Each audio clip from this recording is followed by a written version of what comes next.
पहचाना मुझे? बहुत दिनों बाद शिरडी आना हुआ वैभव। अच्छा लगा तुम्हें देख के। बहुत तरक्की की है तुमने।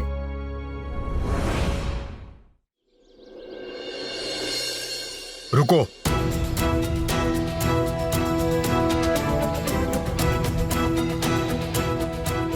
पंडित जी, आप साईं को रोक रहे हैं? पाटिल जी, ये बात तो हम सबको पता है कि मैले वस्त्रों में मंदिर में प्रवेश नहीं किया जाता। ये मैले वस्त्र पहना हुआ फकीर इस मंदिर में नहीं आ सकता। भक्ति में मन की पवित्रता महत्वपूर्ण है पंडित जी, वस्त्रों की स्वच्छता नहीं। हमारे साईं ने तो हमें यही सिखाया है। पाटिल जी, आपसे ये उम्मीद नहीं थी। आप तो गांव के पाटिल हैं, लोगों को समझाते हैं, लेकिन वेद और पुराणों के ज्ञाता को चुप करके, उसका विरोध करके आप एक फकीर का समर्थन कर रहे हैं। बेबस आजी अजूबा जो अपने पोते की मन्नत पूरी करने आए हैं, उन्हें मंदिर के द्वार से लौटा दिया जाए, और वो भी केवल लड्डू और रोटी के लिए? किस शास्त्र में लिखा है ये सदाशिव जी? इस फकीर को रोटी के लड्डू के बारे में कैसे पता चला? ये तो यहां नहीं था उस समय। जरूर बाहर जाकर बुढ़ा बुढ़ी ने उससे शिकायत की होगी। बताइए। यही फर्क होता है शास्त्रों को पढ़ने में, समझने में और सुनने में।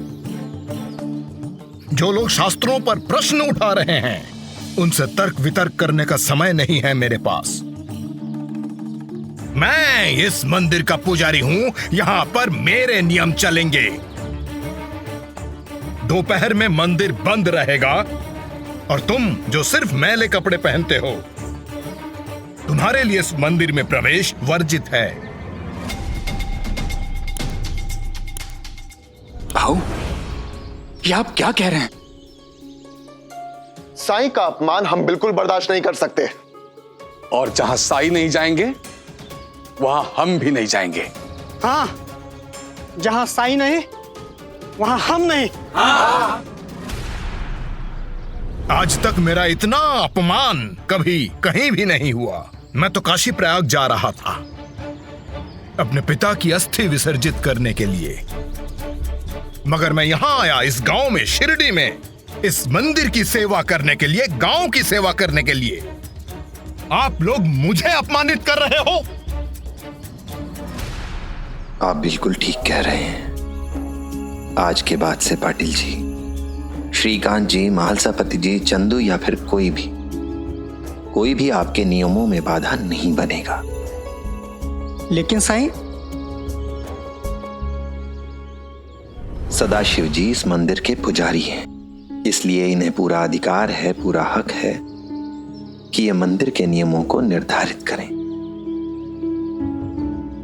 और अगर सदाशिव जी नहीं चाहते हैं कि मैं मंदिर में प्रवेश करूं, तो मैं नहीं आऊंगा मंदिर में। बाहर भीतर राम है, नैनन का अभिराम, जित देखूं तित राम है, राम बिना नहीं ठाम। भगवान तो कण कण में है, हर जगह है।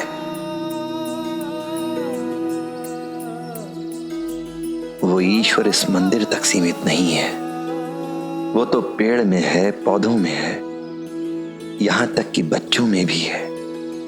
शास्त्र भी यही कहते हैं ना सदाशिव जी। अगर हम भगवान का शुक्र अदा करना चाहते हैं तो कहीं भी कर सकते हैं। अगर सच्चे मन से ईश्वर को याद करेंगे, सच्चे मन से पूजा करेंगे, तो वो हमारी पूजा जरूर स्वीकार करेंगे। बिल्कुल सही कहा साईं ने। चलिए खंडोबा मंदिर चलते हैं, आखिर ईश्वर तो एक ही है ना।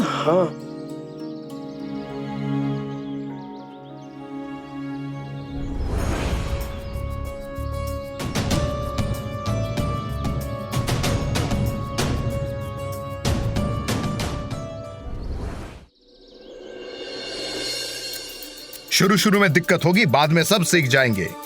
शाम को मेरे आने से पहले मंदिर की साफ सफाई करके रखना। कल शनिवार का दिन है, भगवान को भोग लगाने का दिन है, बड़ी संख्या में भक्तगण भी आएंगे।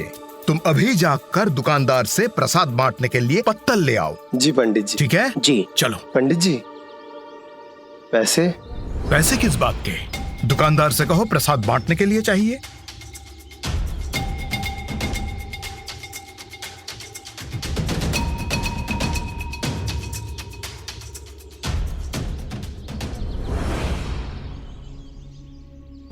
प्रणाम साईं।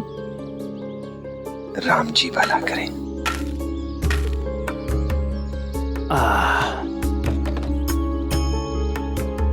साईं, आपसे कुछ कहना था। बरसों से अपनी दुकान शुरू करने के पहले मैं आपको सब्जियां देते आया हूं। मैं सवेरे द्वारका माई गया था सब्जियां लेकर, परंतु आप वहां नहीं मिले। अच्छा हुआ आप यहां मिल गए। लीजिए, सब्जियां स्वीकार कीजिए।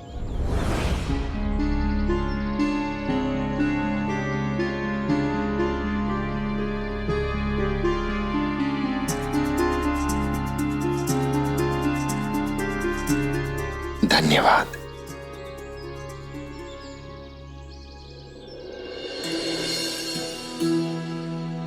प्रणाम साई।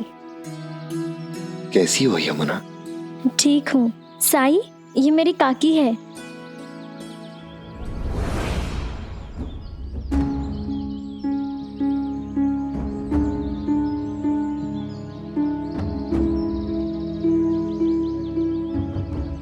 कितना हुआ भैया? 12 आने ताई। जी।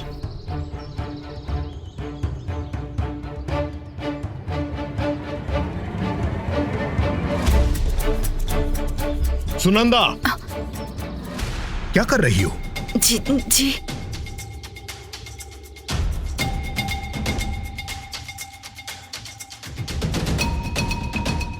क्या सोचकर पैसे दे रही हो?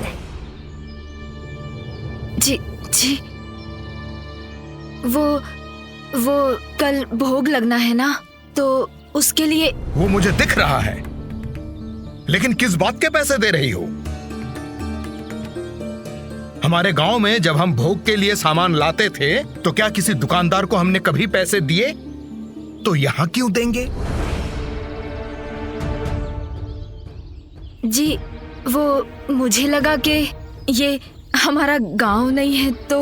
जगह बदलने से धर्म नहीं बदलता सुनंदा। दक्षिणा पाना हमारा अधिकार है। भगवान को अर्पित करने के लिए ली हुई वस्तुओं के हम पैसे नहीं देते सुनंदा। ओ भाऊ, आप सब्जियां ले रहे हैं तो इसके पैसे तो देने पड़ेंगे ना।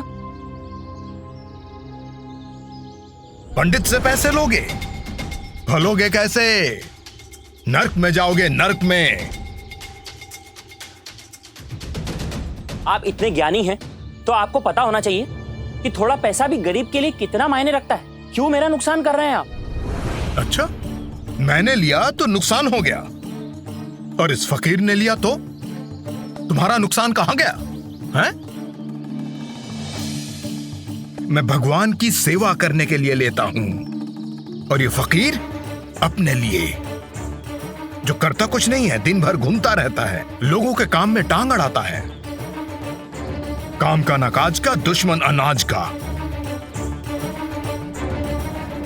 देखिए, मेरा सामान है, मैं जिसे चाहे उसे दूं।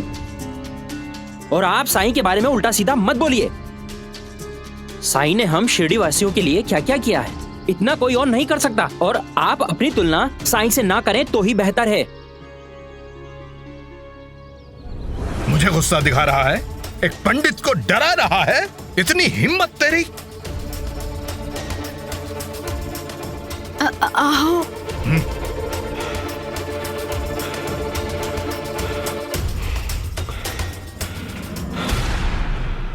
तुम समझते क्या हो खुद को?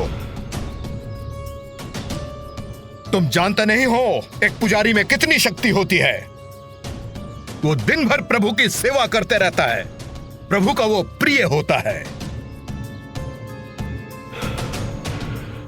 उसका अपमान करने वाले को भगवान कभी माफ नहीं करते।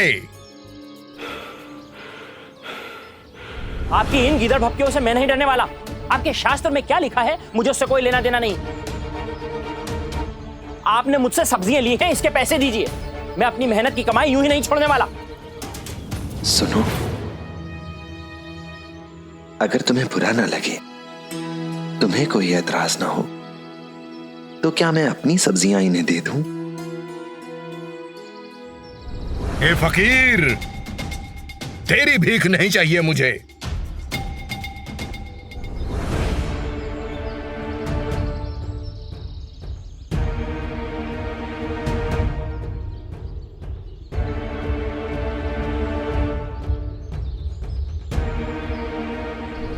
साईं, जो सब्जियां आपको दे दी वो आपकी हैं। अगर आप कहते हैं तो मैं मुफ्त में इन्हें सब्जियां दे देता हूं।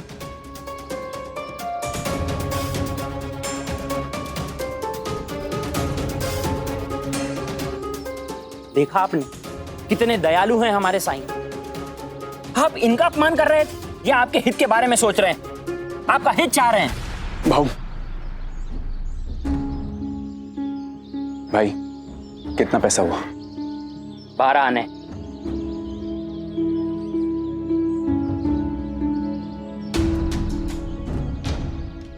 ये लो।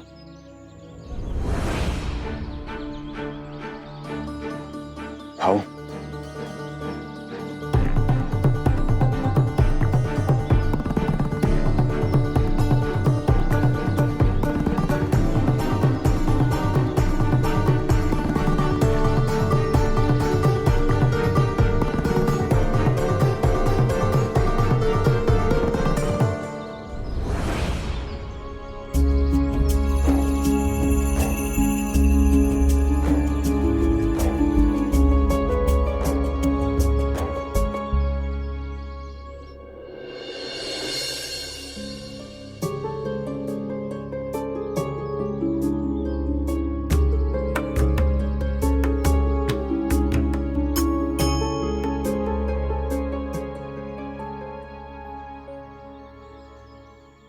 भाऊ, कुछ ना कहो।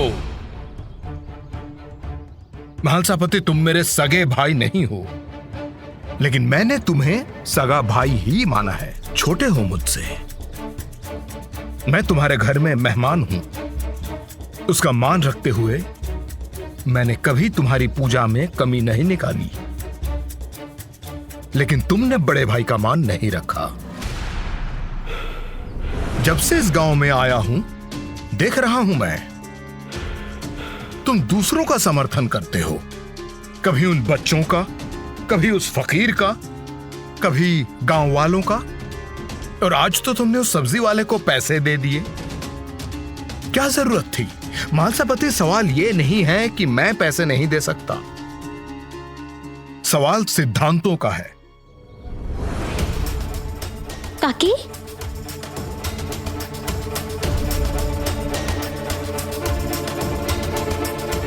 सुनंदा, सुनंदा, सुनंदा, सुनंदा! हे महादेव, ये फिर से बीमार पड़ गई। तुमने दवाई ली थी? दवाई ली थी क्या? पानी ले आओ, पानी ले आओ। जाओ। सुनंदा,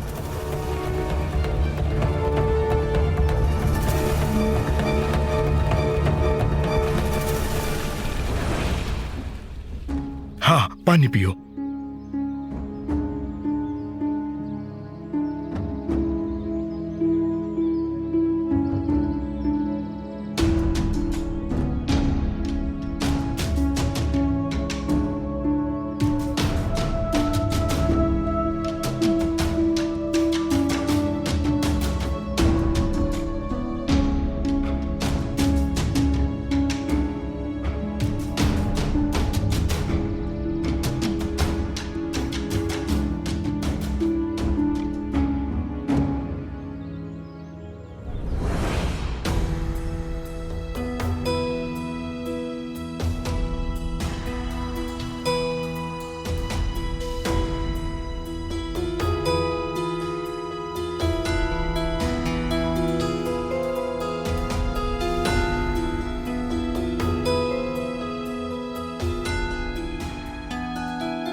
सुनंदा, आप उठो, आओ, आराम से। अब कैसा लग रहा है? जी मैं ठीक हूँ। थोड़ी देर बाद मैं मंदिर खोलने जा रहा हूं। जाने से पहले मैं तुमसे कुछ बात करना चाहता हूं। कल शनिवार है, प्रभु को विशेष भोग लगाने का दिन है, तो कर पाओगी? हाँ, हो जाएगा। आप निश्चिंत रहिए। नहीं, होगा तभी बोलना। ध्यान रहे भगवान के काम में कोई कमी नहीं रहनी चाहिए। कल का दिन मेरे लिए बहुत महत्वपूर्ण दिन है। कल का दिन वो है जब मैं गांव वालों को यह दिखाना चाहता हूं कि विधि विधान से पूजा कैसे की जाती है। अब तक मैं बहुत उदार बना हुआ था, लेकिन कल मैं ये दिखाऊंगा कि शास्त्रों के साथ कोई समझौता नहीं होता। जी ठीक है।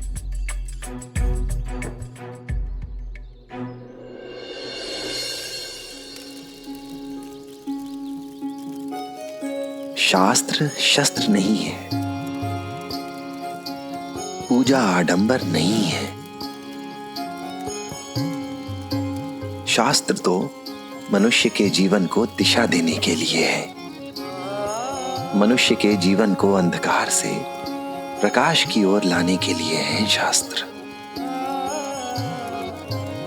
मानव को बेहतर बनाने के लिए है शास्त्र। पर शास्त्र पढ़ के भी अगर समर्पण नहीं सीखा, पूजा करके भी अगर अहंकार का त्याग करना नहीं सीखा, तो फिर क्या सीखा?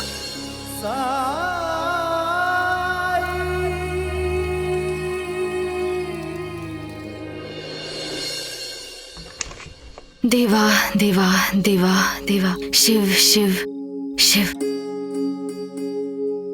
शिव शिव। पहले मैं भोग के लिए सूजी का हलवा ही बना लेती हूँ।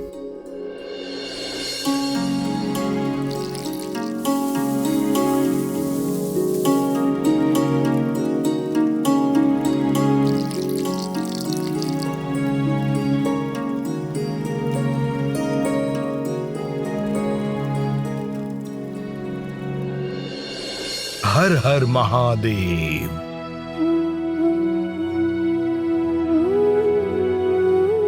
आज शिरडी में मेरा पहला शनिवार है, मगर आज का दिन परीक्षा की भांति प्रतीत हो रहा है। मैं जानती हूँ आज का दिन आपके लिए कितना महत्वपूर्ण है, इसलिए मैं पूरी तरीके से सतर्क थी। मैंने सारी तैयारियां कर ली हैं। ये देखिए।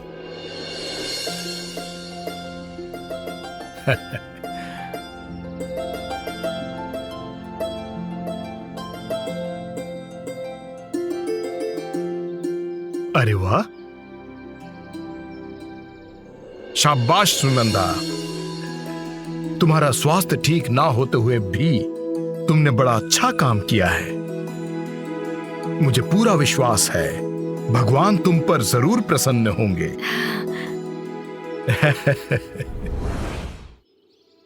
पंडित जी, हम पूजा सामग्री लेने आए हैं। हाँ, आइए आइए आइए आइए आइए। प्रणाम। प्रणाम पंडित जी। संभल कर ले जाना, इसमें नैवेद्य है भोग के लिए।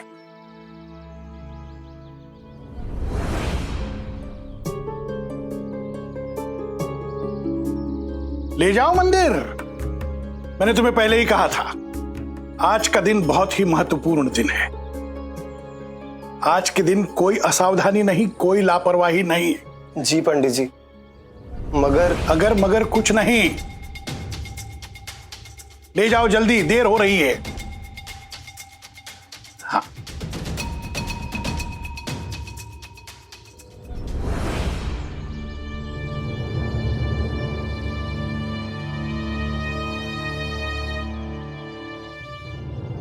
कुछ सुनते ही नहीं है पंडित जी।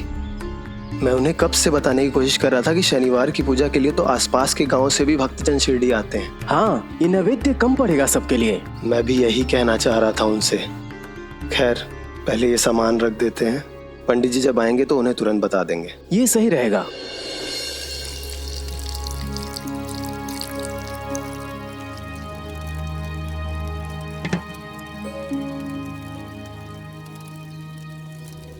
साईं,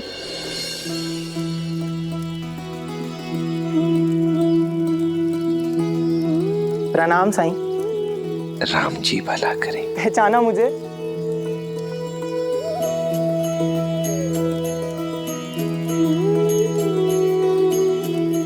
बहुत दिनों बाद शिरडी आना हुआ वैभव। अच्छा लगा तुम्हें देख के। बहुत तरक्की की है तुमने। जी साईं, आप पहचान गए मुझे? न पहचानने की कोई वजह भी तो नहीं है।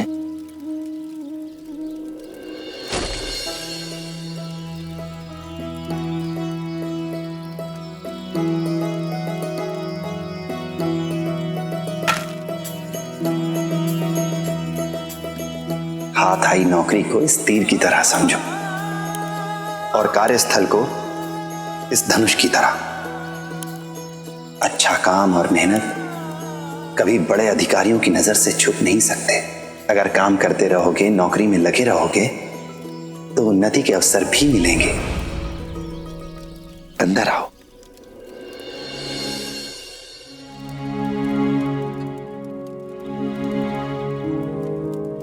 तुम लोग यहीं रुको। पर क्यों? द्वारका माई सबके लिए बराबर है। ये किसी से भेद नहीं करती। सभी के लिए जगह है यहां पर, तुम दोनों के लिए भी। अंदर आ जाओ। नहीं, हम यही ठीक है। अच्छा ठीक है।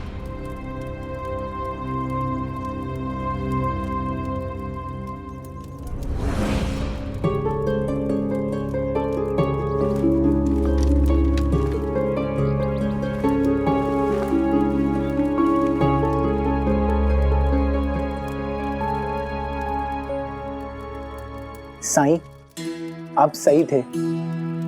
जिस पद को छोटा समझकर मैं नौकरी नहीं करना चाहता था, उसी छोटे पद के कारण मुझे साहब के करीब रहने का मौका मिला और उन्होंने मेरी क्षमता, मेरी प्रतिभा को पहचाना और जल्दी मुझे एक उच्च पद दिया। उसके बाद मैं तरक्की की सीढ़ियां चढ़ता गया और आज मैं एक अधिकारी हूं, अफसर। आप ही की कृपा से आज मेरे पास सब कुछ है साईं। शहर में अपना घर है, पैसा है, नाम है, शोहरत है और सरकार से 2 नौकर भी मिले हैं। मालिक हमेशा मेहनत का फल देता है। आप ही की कृपा है साईं। बहुत समय से आपसे मिलना चाहता था। आपके बहुत एहसान है मुझ पर काम के चलते वक्त ही नहीं मिला। अब बाकी काम तो मैं इन नौकरों से भी करा सकता हूँ, पर आपसे मिलने तो खुद आना पड़ेगा ना। वैसे यहाँ आने का एक और भी कारण था साईं। आपसे एक निवेदन करने आया हूँ। वादा कीजिए, जो आपसे मांगूंगा वो आप मुझे देंगे। ऐसा क्या मांगने वाले हो? आपके लिए कुछ भी असंभव नहीं है, वादा तो कीजिए। साईं, मैं आज जो कुछ भी हूं आपके कारण हूं। आपकी बदौलत मुझे इतना सब मिला है, तो बदले में मैं भी आपके लिए कुछ करना चाहता हूं, कुछ देना चाहता हूं आपको। मुझे पता है आप क्या बोलेंगे। मैं तो ठहरा बैरागी, मुझे क्या चाहिए। कुछ तो काम होगा साईं।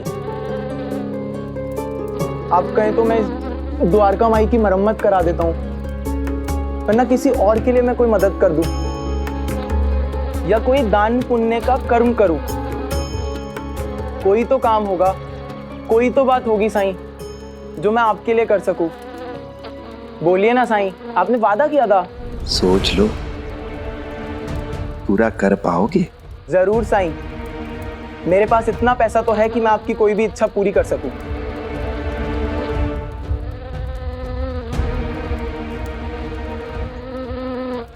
ठीक है, अगर तुम मेरे लिए कुछ करना ही चाहते हो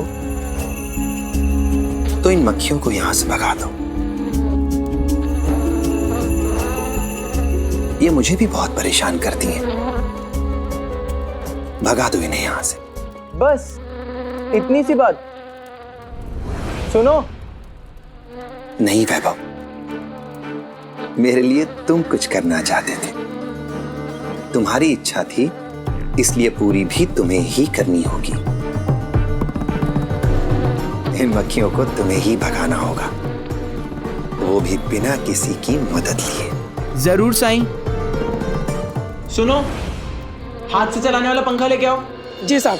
मन में साई के क्या है कौन जान पाए।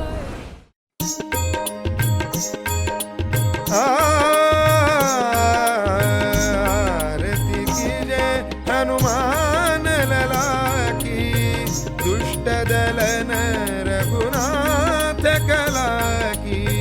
आरती कीजे हनुमान लला की, दुष्ट दलन रघुनाथ कला की। जाके बल से गिरवर कापे, रोग दोष जागे निकटन जागे। अंजनी पुत्र महाबलदाई, संतन के प्रभु सदा सहाय।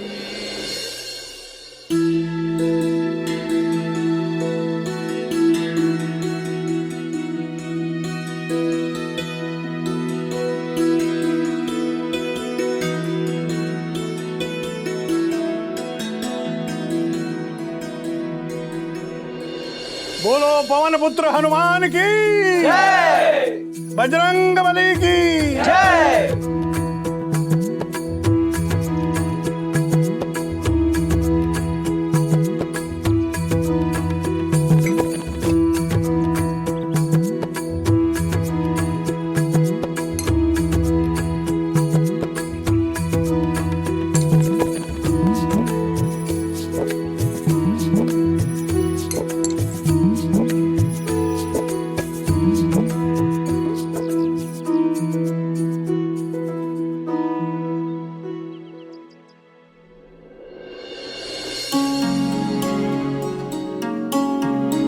आप लोग सब कतार में आइए, सबको भोग मिलेगा।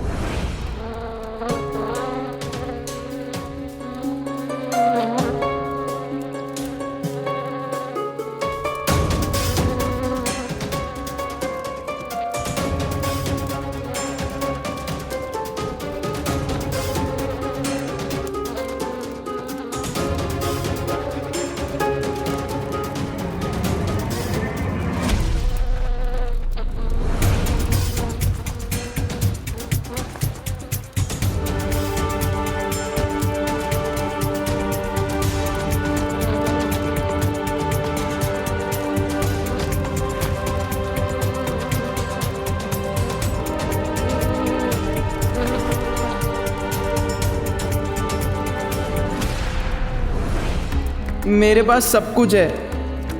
आज जो भी हूँ साईं की वजह से हूँ, लेकिन लानत है मुझ पर। साईं ने एक छोटा सा काम दिया और मैं वो भी पूरा नहीं कर पा रहा हूँ।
उठो वैभव।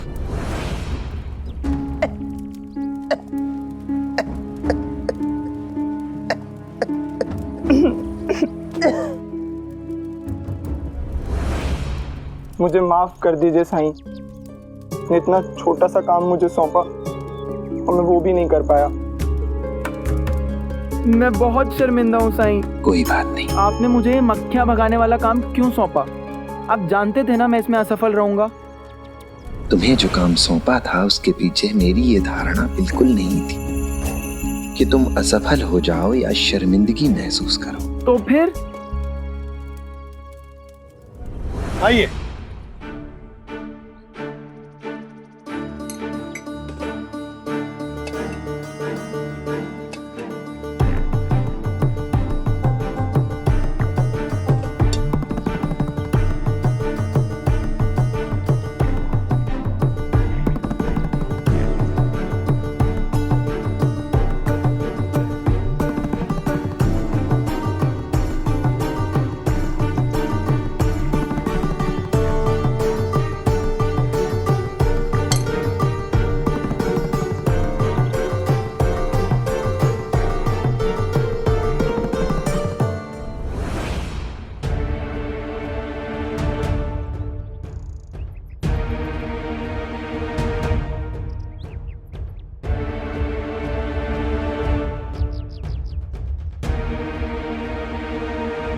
बोलना। तुम बोलो, मैं थक गया कोशिश करके। तुम ही बोलो ना। बातचीत करने का समय नहीं है, जल्दी जल्दी हाथ चलाओ।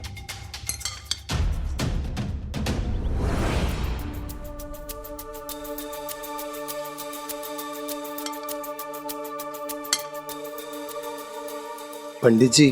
क्या है पंडित जी? पंडित जी बोलो, क्या कहना है? वो भोग कम पड़ जाएगा। लोग आते ही जा रहे हैं और हलवा आधा हो चुका है।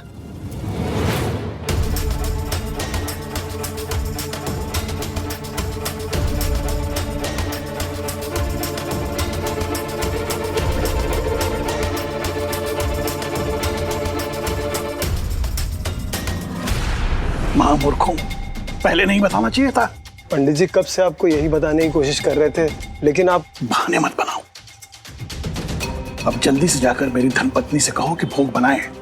तुम लोगों के कारण मेरा कर्म कांड भ्रष्ट नहीं होना चाहिए। जाओ।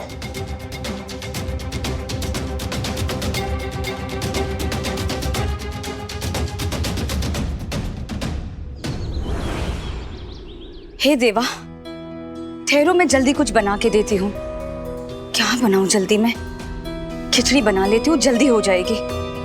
तुम यहीं ठहरो। काकी, मैं कुछ मदद कर देती हूँ। नहीं, मैं कर लूंगी यमुना।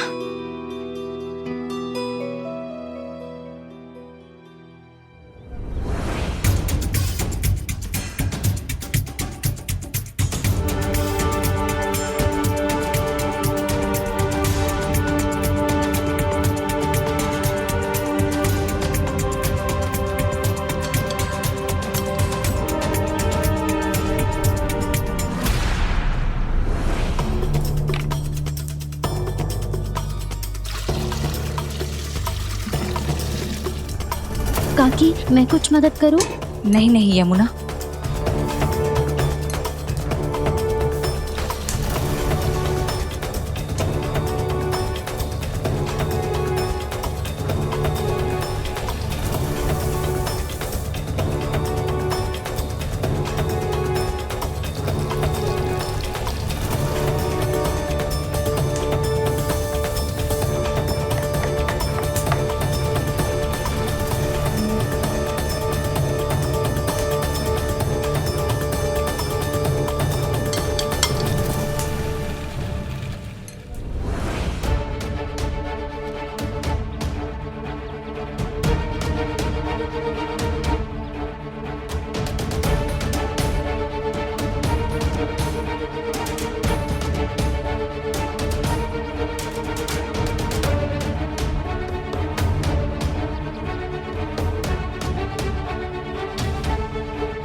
हे भोलेनाथ, कैसी परीक्षा ले रहे हो मेरी?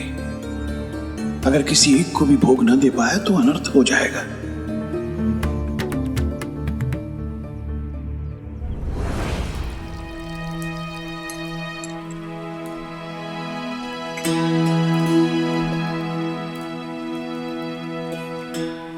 मेरे पति की लाज रखिए भोले भंडारी।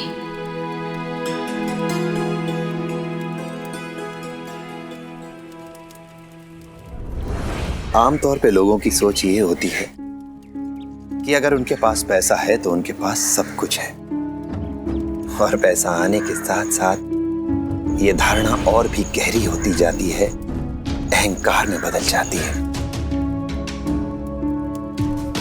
उन्हें पता ही नहीं चलता कि कब वो असली और सच्ची राह से भटक जाते हैं। सच तो ये है, ये अहंकार कुछ नहीं देता है सिवा तकलीफ के।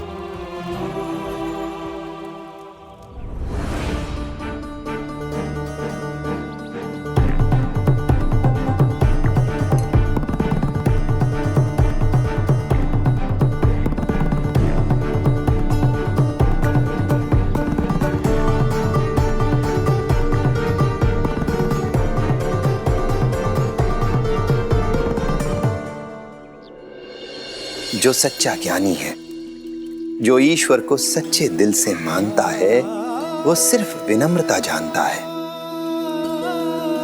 क्योंकि जीवन की सफलता, उसकी उपलब्धि सिर्फ विनम्रता में है। सोच में, वाणी में, कर्म में।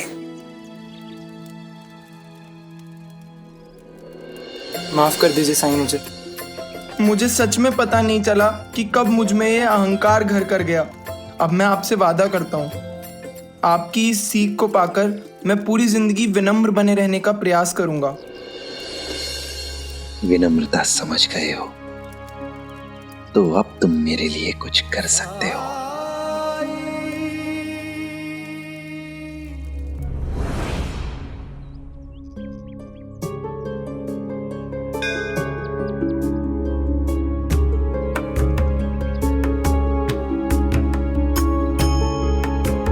मतलब जिस व्यक्ति को मैं भोग नहीं दे पाऊंगा वो पाटिल होगा, जिसके सामने मैंने कर्मकांड, शास्त्र, पूजा पाठ का महत्व न जाने कितनी बार क्या क्या कहा था, उसके सामने मुझे लज्जित होना पड़ेगा।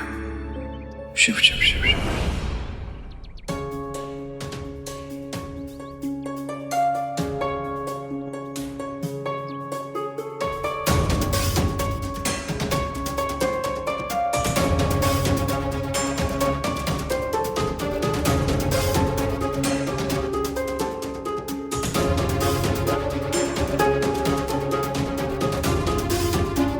हे प्रभु, मेरी मदद करो।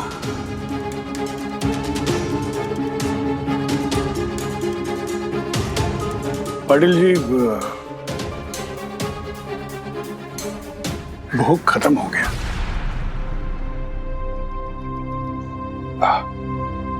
कोई बात नहीं, हो जाता है। पंडित जी, क्षमा कीजिए, मैं जानता हूं मुझे आने में थोड़ी देर हो गई है। मैं ये खीर भोग के रूप में चढ़ाना चाहता था।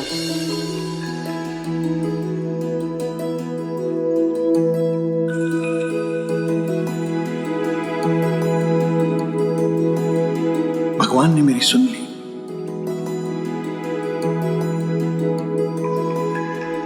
लाइए।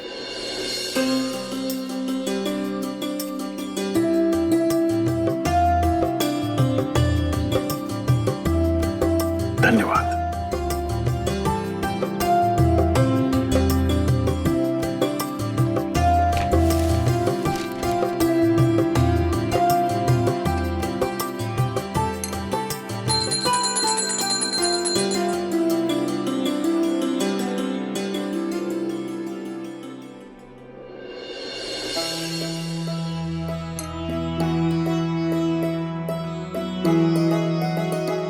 पाटिल जी,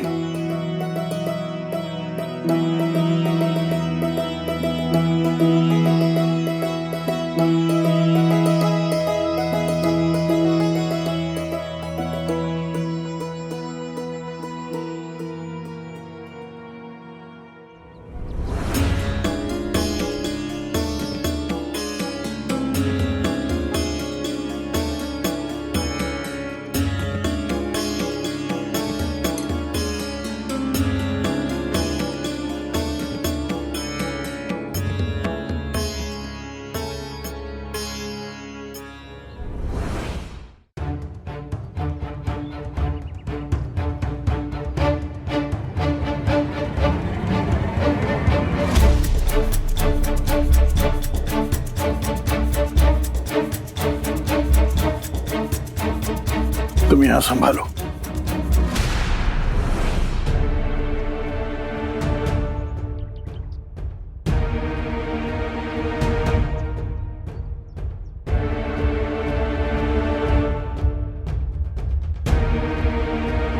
क्या मैं समय पे? मिल गया समय भोग लाने के लिए।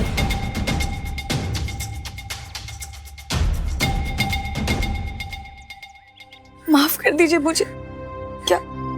क्या हलवा कम पड़ गया?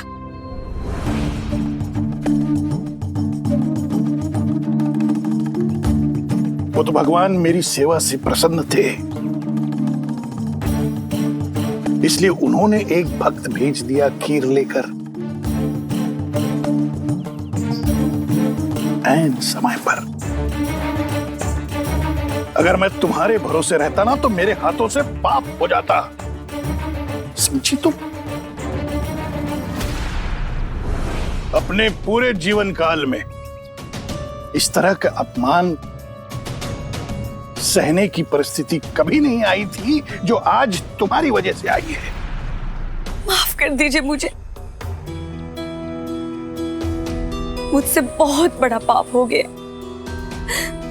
मेरा अंदाजा गलत निकला। थोड़ा निवेद्य ज्यादा बनाना चाहिए था मुझे भोग के लिए।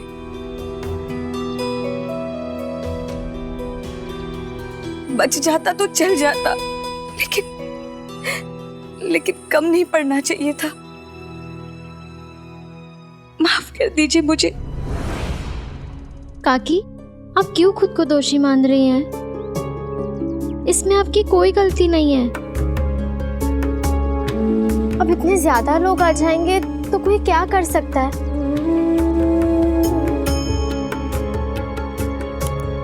और वैसे भी आप दूसरी बार जितना जल्दी भोग बना सकती थी आपने बनाया ना। लेकिन समय पर नहीं ले आ पाई ना। अगर एक भी भक्त को भोग नहीं मिलता तो अपशकुन हो जाता। पंडित जी शांत हो जाइए आप।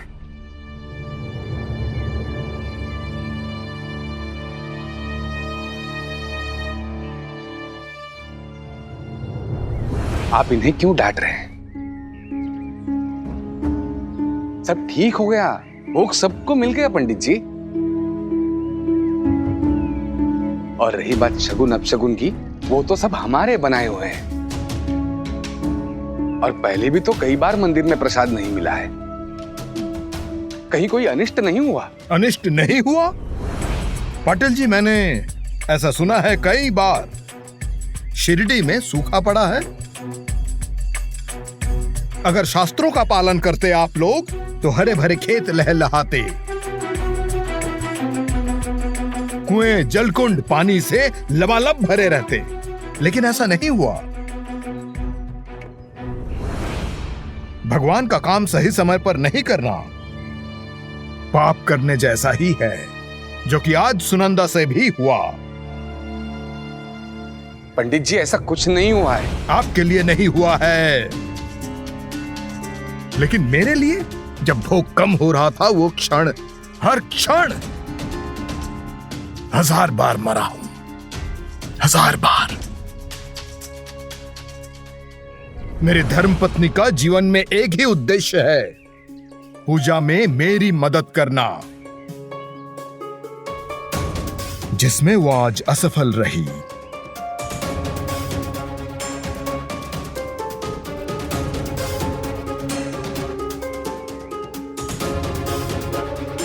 तुम अपना पत्नी धर्म निभा नहीं पाई सुनंदा। मैंने तुम्हें कितनी बार बताया कि जो लोग अपने कर्तव्य का परित्याग करते हैं उन्हें नरक में जाना पड़ता है। तीखे कोड़ों से उन पापियों को मारा जाता है। मैं तुम्हारे इस पाप के लिए तुम्हें माफ कर भी दूं, मगर भगवान तुम्हारी इस अकर्मण्यता के लिए तुम्हें निश्चित ही दंडित करेंगे।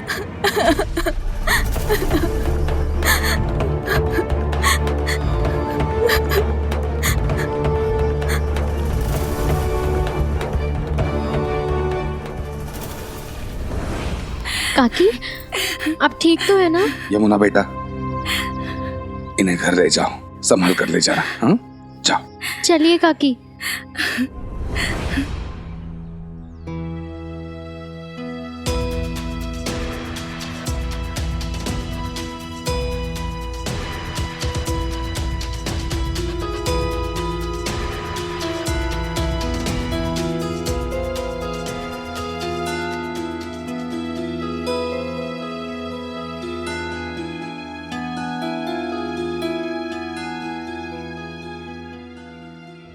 एक तरफ हमारे मालसापति जी है और एक तरफ ये इनके मौसेरे भाई है। तो भाई, लेकिन विचारों में जमीन आसमान का फर्क है। भगवान से डरिए। मैंने तो कभी नहीं सुना कि भगवान अपने भक्तों से कहे कि मुझसे डरो। एक छोटी सी बात पर अपनी धर्म पत्नी को इतना भला बुरा कह दिया, जैसे उनका कोई अस्तित्व ही ना हो।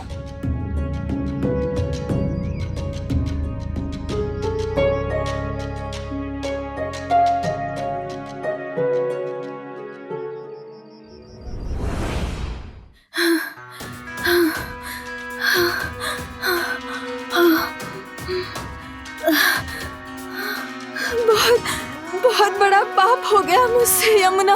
मुझे बहुत डर लग रहा है। मेरी इस गलती की वजह से मुझे नरकवास होगा। ऐसा कुछ भी नहीं होगा काकी, आप संभालिए खुद को। काकी, काकी, काकी, आपकी तबीयत तो बहुत खराब होती जा रही है। ऐसे में आपको घर कैसे ले जाऊं? यहाँ पास में ही द्वारका माई है। काकी संभालिए और चलिए। काकी चलिए, काकी पास में ही है द्वारका माई, चलिए। काकी कुछ नहीं होगा।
ठीक लग रहा है ना काकी? हाँ यमुना,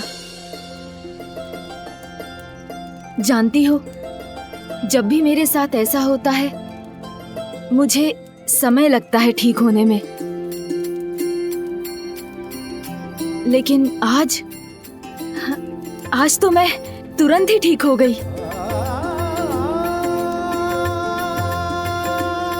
पता नहीं कैसे।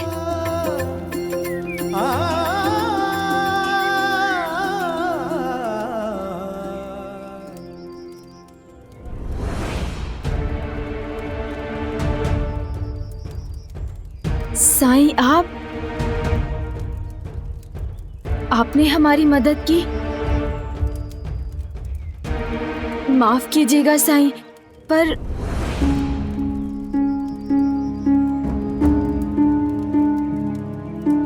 साईं, मेरे पति नहीं चाहते कि मैं आपसे बात करूं। उस दिन उनके बर्ताव से मुझे पता चला।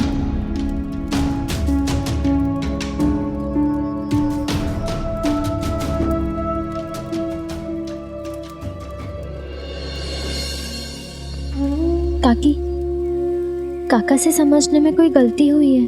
वो साईं को नहीं जानते। हमारे साईं तो। किस बात का डर है आपको?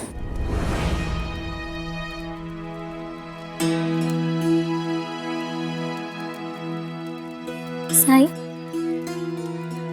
काका ने काकी को सबके सामने बहुत बुरा भला कहा।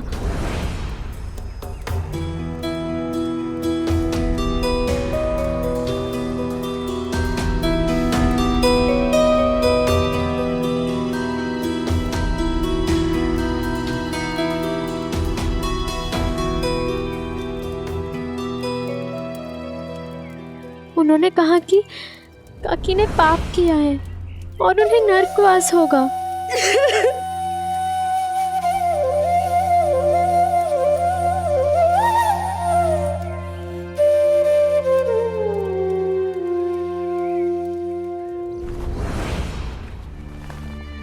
पंडित जी, भोग के लिए आई खिचड़ी तो पूरी बच गई है।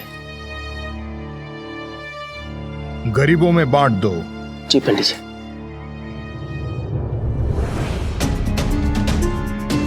इतने साल हुए सुनंदा को ये काम करते हुए, फिर भी हर रोज कोई ना कोई गलती करती ही है।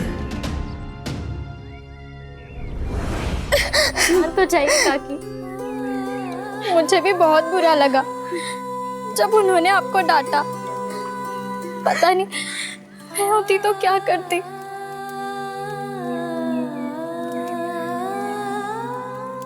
नहीं यमुना, वो भले चिल्लाए हो लेकिन कुछ गलत भी तो नहीं कहा उन्होंने।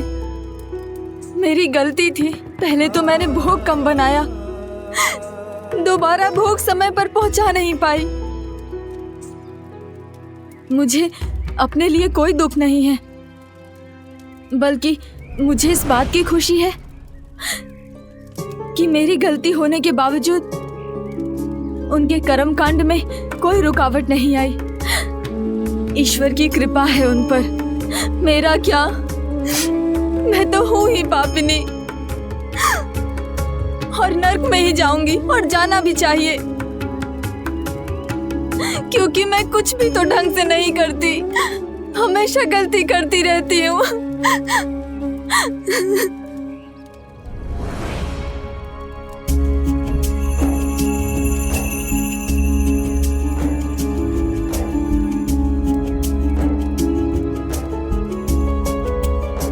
आप जो बोल रही हैं ये शब्द आपके नहीं हैं। आप तो अपनी सोच से सोच भी नहीं सकती,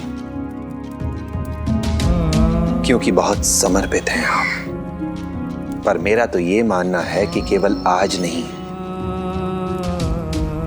अभी तक इतने सालों में रोज आपने जो कुछ भी किया उसमें कोई खामी, कोई कमी नहीं रखी। आपने जो किया है सही किया है। बस खुद पर विश्वास रखिए। लेकिन मेरे पति कहते हैं। सदाशिव जी ने जो कहा वो सही नहीं है।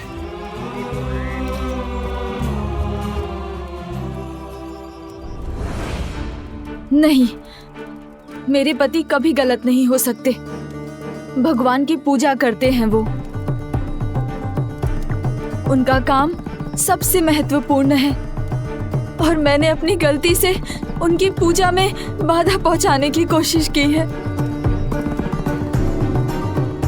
उनकी बरसों की साधना को खंडित करने की कोशिश की। मेरी गलती है, उनकी नहीं। वो अपने कर्मों से मेरे लिए भगवान से पुण्य अर्जित करके मुझे देते हैं। मैं उनकी सेविका हूं, और फिर भी मैं उनके लिए कुछ भी नहीं कर पाती, कुछ भी नहीं। ये सच नहीं है, क्योंकि संसार में कोई भी इंसान किसी दूसरे के लिए पुण्य अर्जित नहीं कर सकता।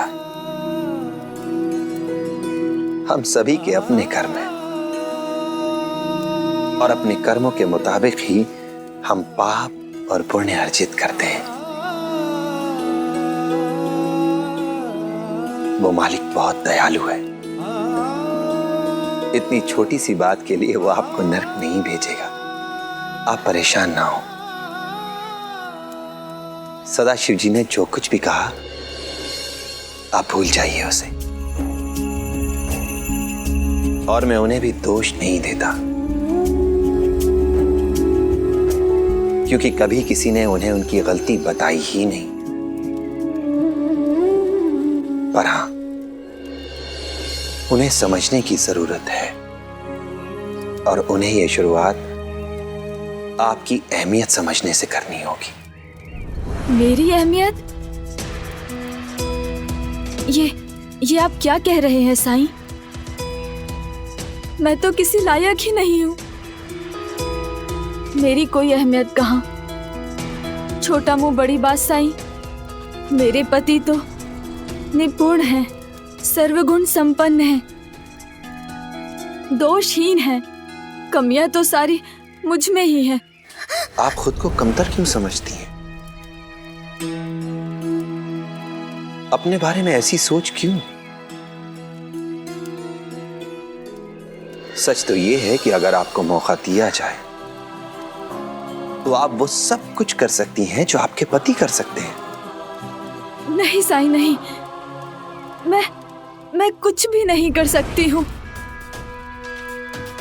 मैं अपना काम तो ढंग से कर नहीं पाती हूँ। उनका काम करने की तो मैं कल्पना भी नहीं कर सकती। वो सब कुछ कर सकते हैं जो मैं करती हूँ, वो भी। उन्होंने ही तो मुझे सब कुछ सिखाया है। वो कभी कुछ गलत नहीं करते। ऐसा इस पूरे संसार में कोई नहीं है जिससे गलती ना हुई हो। गलती सबसे होती है, मेरे पति से नहीं। अगर आपको ये एहसास हो जाए कि गलती आपके पति से भी होती है तो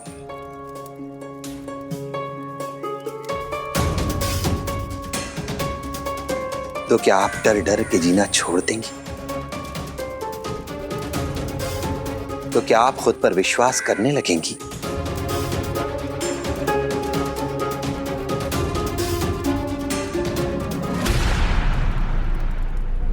आप जैसा कह रहे हैं वैसा कभी नहीं होगा साईं। मैं उनको बहुत अच्छे से जानती हूँ।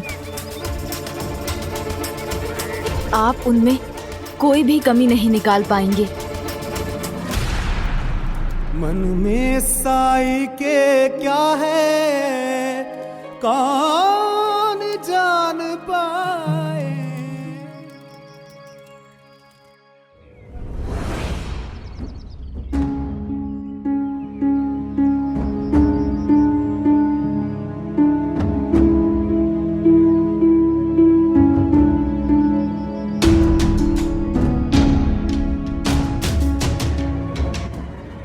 कहां थी अब तक?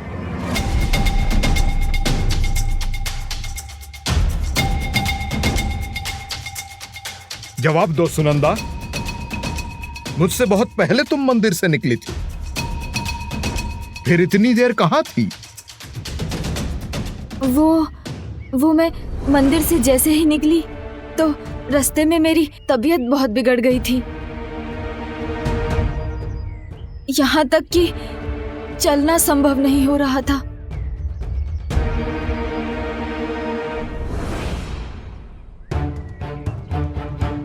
सुनंदा, तुमने मुझे सूचित क्यों नहीं किया? यमुना तो थी ना तुम्हारे साथ? थी। तभी तो यमुना मुझे। मैं काकी को एक पेड़ के नीचे ले गई। वहाँ उन्हें पानी पिलाया और थोड़ा आराम करने के लिए कहा, और जैसे ही उन्हें अच्छा लगा मैं उन्हें घर ले आई। बहुत अच्छा किया बेटी तुमने। आओ आओ, यहाँ आओ, इधर आओ, आओ आओ, बैठो, तुम बैठो आराम से।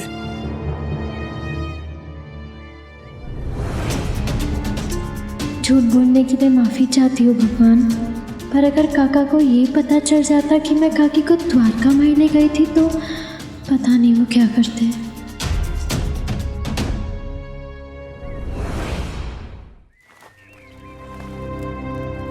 आप मेरे भाई को जानते हैं ना साई? मोहित को? क्यों, क्या हुआ? उन्हें कुछ नहीं हुआ, बल्कि वही मेरे साथ भेदभाव कर रहे। 10 साल छोटा हूँ मैं उनसे, लेकिन इसका मतलब ये नहीं कि मुझे अकल नहीं है। आपको तो पता है सही, जब मैं बहुत छोटा था तभी आई गुजर गई। बाबा तो खेत में रहते थे, भाऊ ने ही मुझे संभाला। लेकिन बाबा की मौत के बाद सब कुछ बदल गया। तब से भाऊ ही मेरा परिवार है, मेरा सहारा है। कहने तो नहीं चाहिए सही, लेकिन बाबा की मौत के बाद वो बदल गए, स्वार्थी हो गए। स्वार्थी हो गए?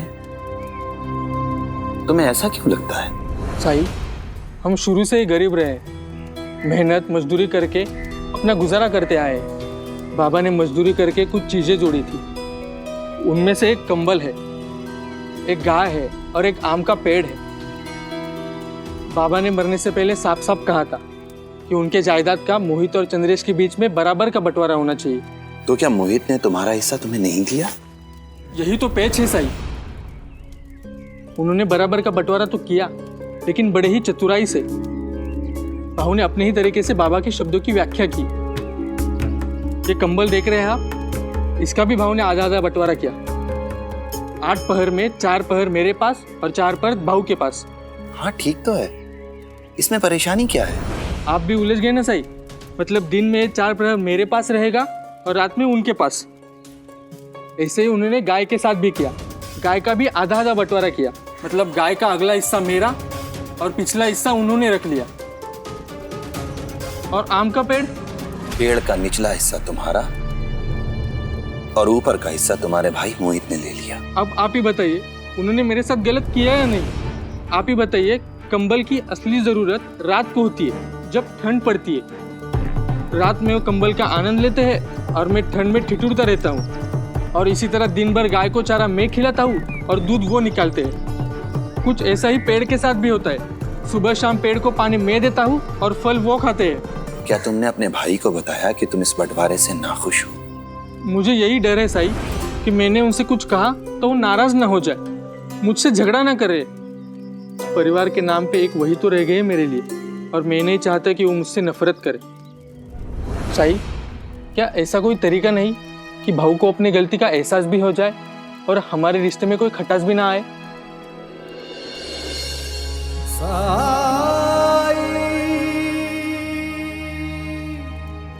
चंद्रेश, तुम्हारा ये कंबल बहुत गंदा हो गया है, ये मुझे दे दो, मैं इसे धोकर तुम्हें वापस लौटा दूंगा। साई, मैं अपनी समस्या का समाधान मांग रहा हूँ और आप धोने के लिए कंबल मांग रहे हैं? श्रद्धा, सबूरी,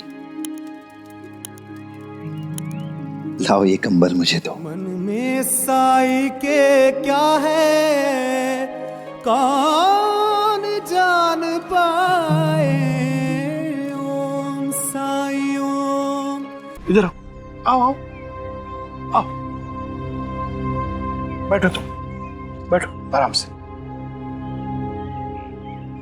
तुम्हारा चेहरा देखते ही मुझे समझ जाना चाहिए था कि तुम्हारा स्वास्थ्य ठीक नहीं है। मुझे लगा कि शिरडी में आकर तुम्हारा स्वास्थ्य ठीक हो जाएगा, पर उसके लिए तो आराम की जरूरत है। और आराम तुम्हें कहां? रोज सुबह उठ के पूजा की तैयारी करना, सामग्री जमा करना, भोग बनाना, यही सब तुम पर भारी पड़ा। मुझे तुम्हें भोग बनाने के लिए कहना ही नहीं चाहिए था। ना तुम पर्याप्त मात्रा में भोग बना पाई, ना ही दूसरी बार समय पर पहुंचा पाई, और इसी कारणवश तुम्हारी तबीयत और खराब हो गई। देखो सुनंदा, कल पूजा की सामग्री मैं जमा करूंगा। तुम पूरा दिन आराम करना, सुबह उठने की तुम्हें कोई जरूरत नहीं है। पर सब काम आप अकेले कैसे कर पाएंगे? क्या मतलब कैसे करूंगा? पूजा का ऐसा कौन सा काम है जो मैं नहीं कर सकता? या तुम्हें ऐसा लगता है कि मुझ में क्षमता नहीं है? तुमसे विवाह करने के पूर्व सारा काम तो मैं ही करता था। नहीं नहीं, मेरा ऐसा कहने का मतलब नहीं था। मैं जानती हूँ आप सब कुछ कर सकते हैं, लेकिन मैं आपकी मदद तो कर सकती हूँ ना। मैंने कह दिया नहीं तो नहीं। कल का काम मैं करूंगा, तुम्हें व्यर्थ चिंता करने की जरूरत नहीं है, ठीक है?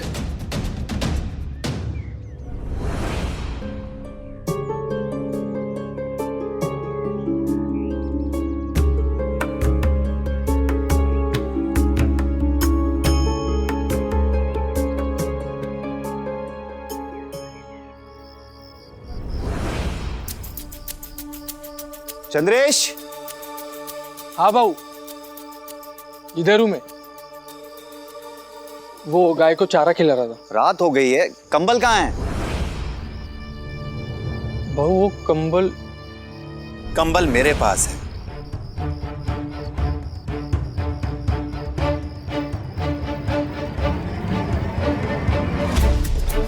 प्रणाम साईं। राम जी भला करे। कंबल आपके पास?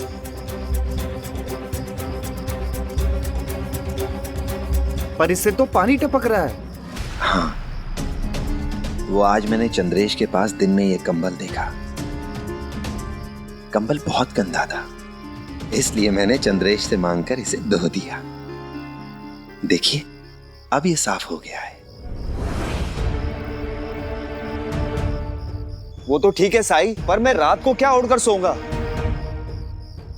आपने तो इसे धो दिया है और इसे सूखने में भी बहुत समय लग जाएगा। तो आप रात में कोई दूसरा कंबल ओढ़ लीजिएगा। साईं, कोई दूसरा कंबल है ही नहीं हमारे पास।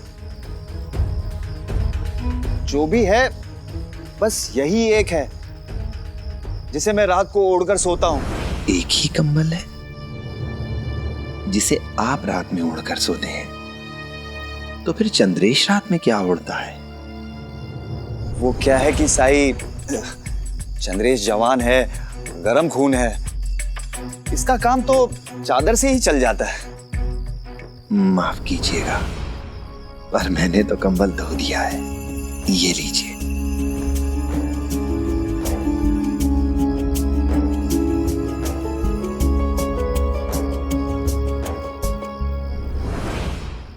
तुम्हें सच बता देना चाहिए था यमुना कि हम साईं के साथ थे। पता है, मैंने आज तक तुम्हारे काका से कभी झूठ नहीं बोला। पाप, बहुत बड़ा पाप किया है मैंने। हे भगवान, एक दिन में 2-2 पाप। नरकवास तो पक्का है मेरा। काकी, झूठ आपने नहीं, मैंने कहा है, और वो भी काका के गुस्से से आपको बचाने के लिए। अगर नरकवास होगा तो मुझे आपको क्यों मिलने लगा? फिर भी मुझे नरक जाने की चिंता नहीं है। जानती है क्यों? क्योंकि साईं कहते हैं कि भगवान तो दयालु है, क्षमा करने वाले हैं। उनसे प्रेम करना चाहिए, ना कि उनसे डरना चाहिए। तो क्या तुम्हारे काका झूठ बोल रहे हैं? सारे शास्त्र पढ़े हैं उन्होंने। हो सकता है उनसे समझने में कोई गलती हुई हो। मुझे याद है, साईं ने कहा था एक बार बाबा से कि हम अक्सर अपने धार्मिक ग्रंथों में लिखी बातों का गलत मतलब निकाल लेते हैं, क्योंकि हम उन बातों के पीछे छुपे गहरे अर्थ को समझ ही नहीं पाते। मैं नहीं मानती हूँ, सारी दुनिया गलत हो सकती है, लेकिन मेरे पति अपने कर्म कांड में कभी गलती नहीं कर सकते।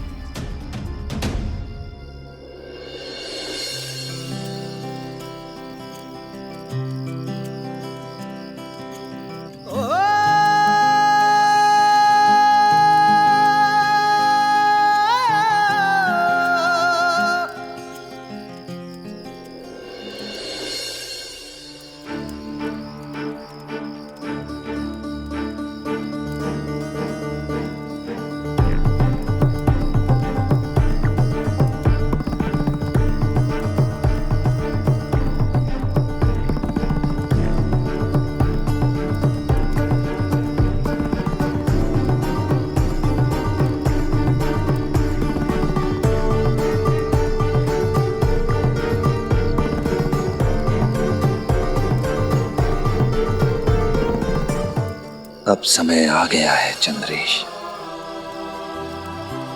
कि तुम्हारा भाई भी तुम्हारी पीड़ा, तुम्हारे दर्द को समझे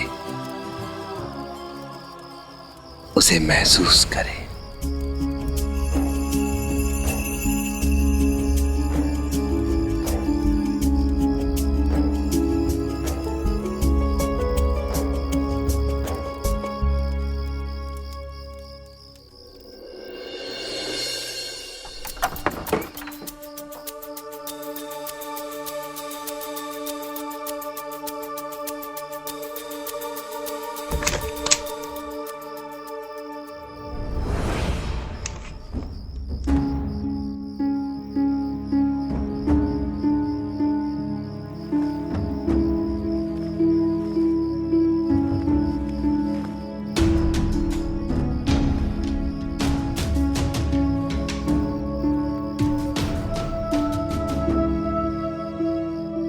आहो।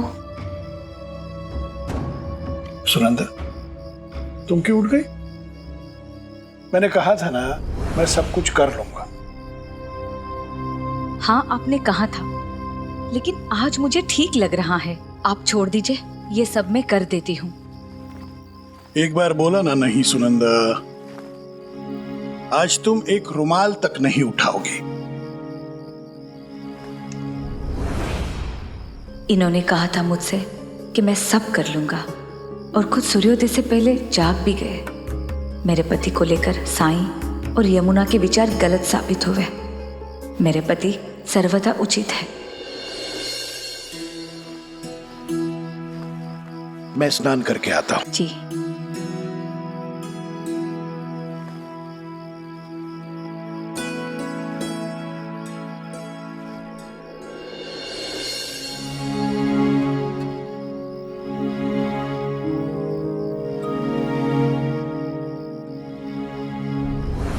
कल मैंने बोल तो दिया कि पूजा की सारी तैयारियां मैं स्वयं करूंगा, लेकिन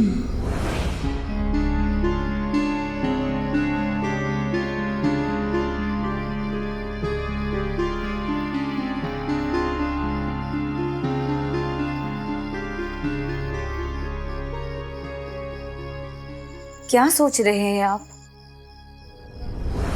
पूजा करने के लिए फूल तो लाना भूल ही गया। अब पूजा कैसे होगी? शिव शिव शिव, घोर अनर्थ। कोई बात नहीं, आप बाकी का काम कर लीजिए। जैसे सूर्योदय होगा हम दोनों मिलकर फूल तोड़कर ले आएंगे। हाँ, ये ठीक रहेगा। जय शिव शंभो।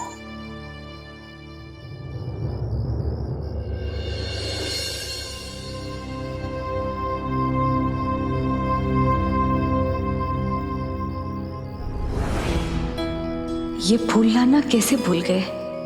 कहीं साई की बात? नहीं नहीं,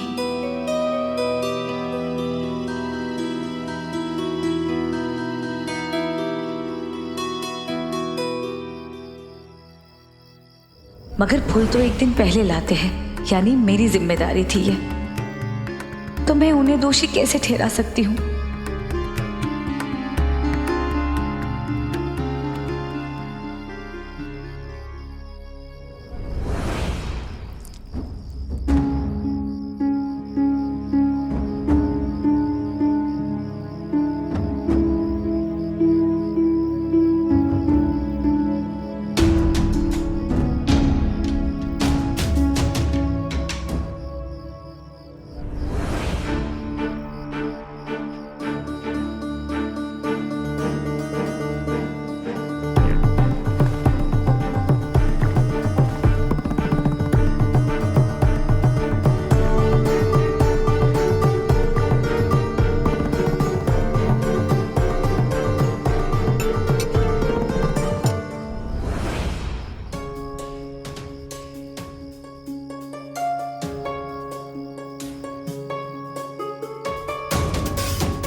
क्या हुआ? पता नहीं लोग कांटों के बीच फूलों के पौधे क्यों लगाते हैं।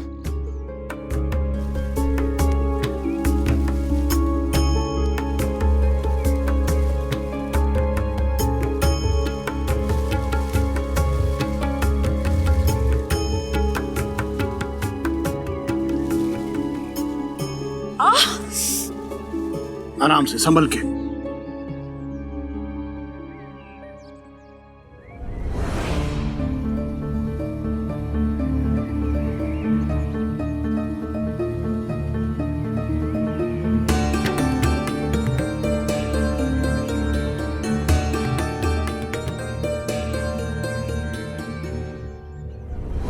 आहो, देर हो जाएगी आपको।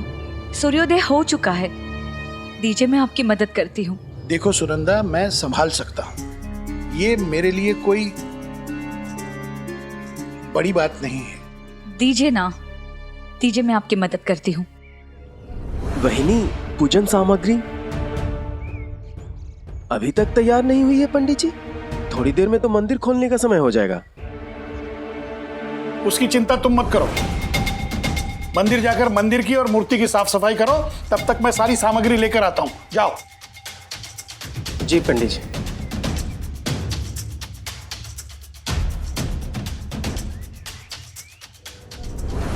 सुनंदा, ये तुम आसानी से कैसे कर लेती हो? क्योंकि ये रोज का काम है मेरा, इसलिए मुझे आदत है। दीजिए, भगवान के लिए दीजिए, मैं आपकी मदद करती हूँ। अच्छा, ये लो, ये डाल के दो।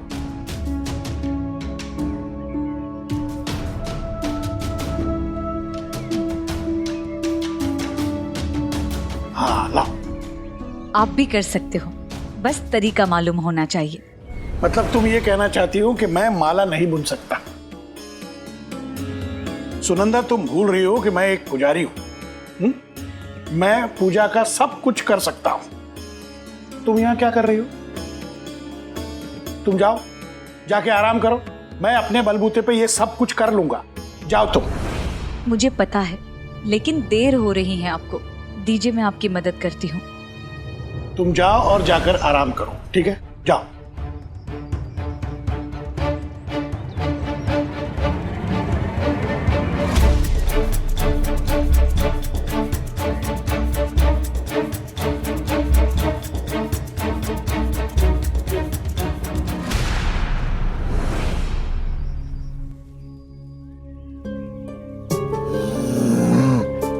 साईं, आप यहाँ?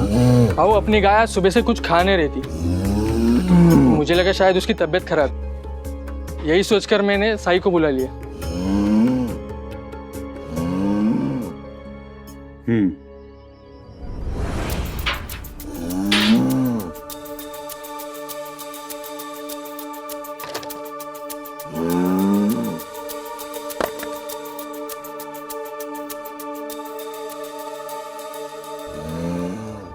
मोहित, अभी से खाने दो, बाद में दूध निकाल लेना, वरना ये नाराज हो जाएगी।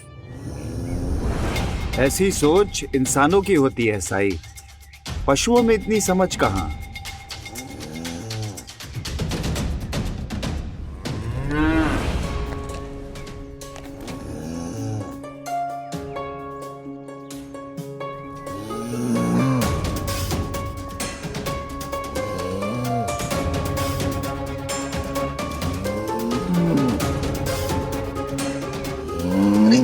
लात क्यों मार रही है?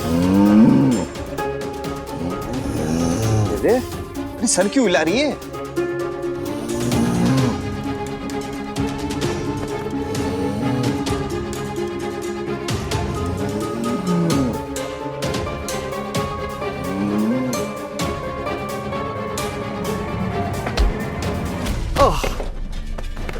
ये क्या हो रहा है?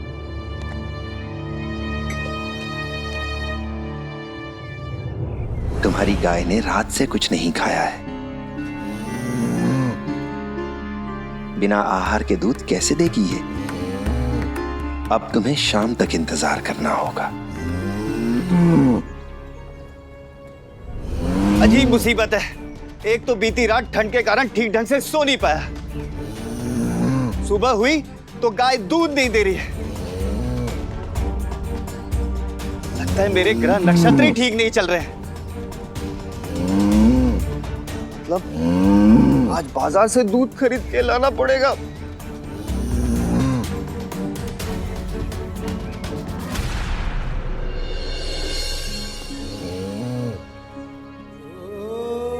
शुक्रिया गौ माता, हमारी मदद करने के लिए बहुत बहुत शुक्रिया।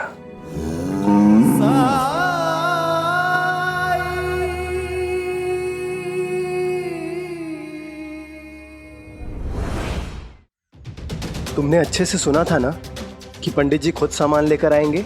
हाँ, अब कितनी बार पूछोगे एक ही बात? अगर उन्होंने कहा था तो अब तक क्यों नहीं आए? इस समय तक तो पंडित जी पूजा की तैयारी कर रहे होते थे। कहाँ रह गए आज?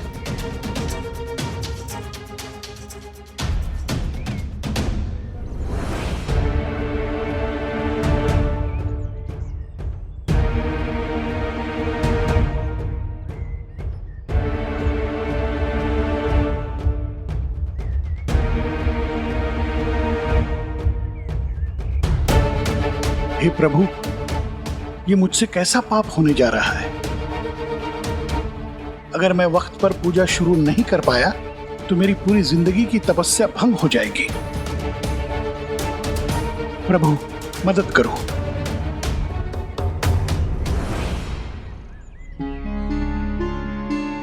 इसको गए इतनी देर हो गई, अब तक पंडित जी को क्यों नहीं लेकर आया?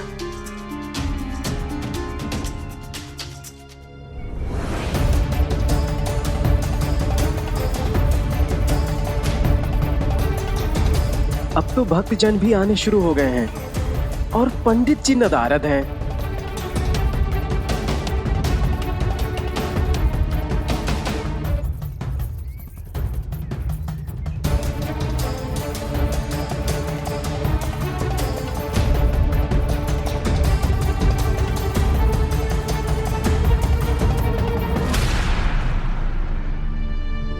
प्रणाम पंडित जी।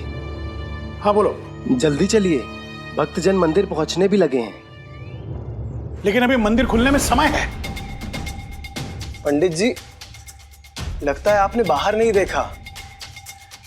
सूरज पूरी तरह निकल आया है, हमें देर हो गई है।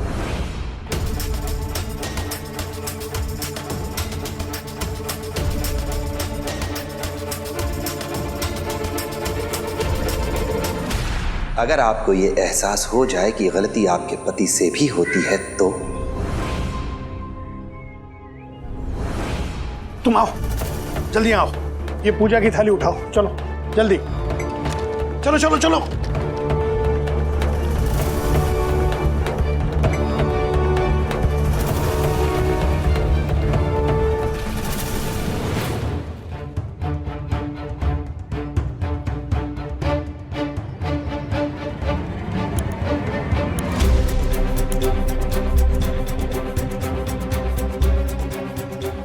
आज पहली बार इनसे भी मंदिर खोलने में देर हुई। इसका मतलब मंगल आरती में भी देर होगी। क्या साईं सही थे? क्या सबकी तरह इनसे भी गलती हो सकती है? समझ नहीं आ रहा। कब आएंगे पंडित जी? कब से हम कतार में खड़े हैं? अरे पंडित जी नहीं है तो हम पूजा कर लेंगे, हमें काम पर जाना है। धैर्य बनाए रखिए, पंडित जी आते ही होंगे। हमें जाने दीजिए पंडित जी को। हम कब से खड़े हैं, देख रहे हैं ना आप। और क्या जाने दीजिए ना, करनी है। काम पर जाना है। पूजा कर रहे थे ना, कब से खड़े हैं कतार में। जाने दीजिए ना, जाने दीजिए, काम पड़े हुए हैं। क्यों शोर मचा रहे हो? क्या हुआ?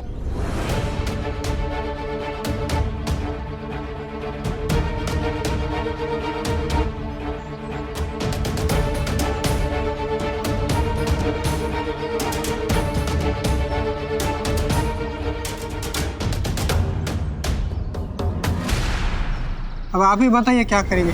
अंता जी, अति कर दिए मालसापति के लाए हुए पुजारी ने। आते ही मंदिर का मालिक बन बैठा है। सरकार यहाँ पे नहीं है तो इसका मतलब ये नहीं है कि कोई भी अपनी मनमानी करेगा। शिरडी में हमारे होते हुए कोई भी हुक्म नहीं चला सकता गांव वालों पर। हमें ही उसकी अकल ठिकाने लानी होगी।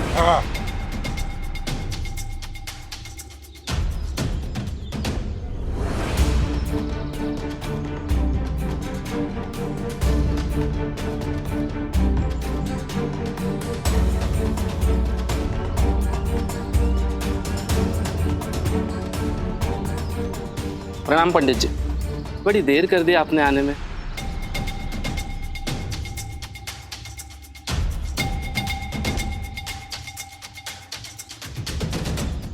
रुको, हमें बात करनी है। पूजा के बाद। अच्छा, तो अब देर हो रही है तुझे? सुना है तू वक्त का बड़ा पाबंद है, नियमों को लेके बहुत सख्त है। गांव वालों को पूजा के नियम और मंदिर के कायदे कानून बताता है।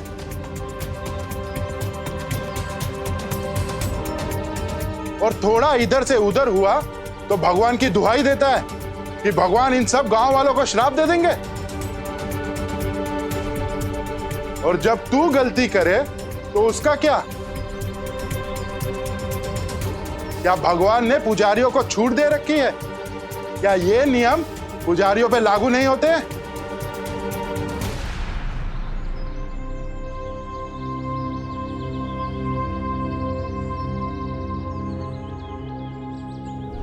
अंता जी, मुझे तो ये पोंगा पंडित लगता है जो सिर्फ शेकी भगाता है, कुछ आता जाता नहीं है इसे।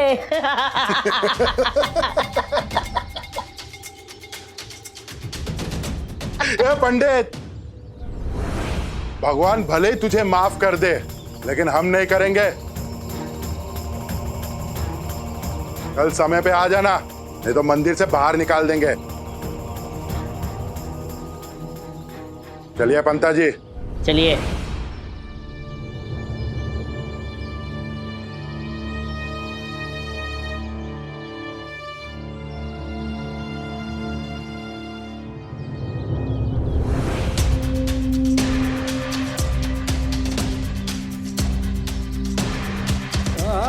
सही कहा उन्होंने, गलती मेरी ही है।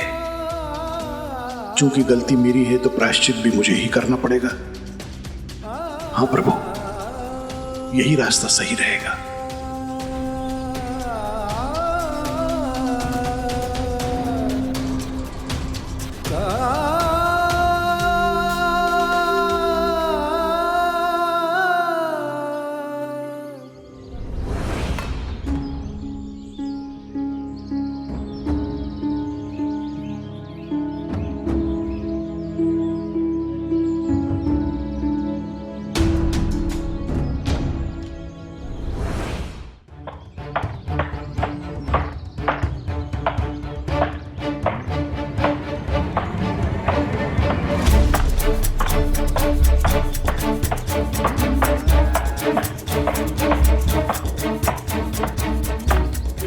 चंद्रेश,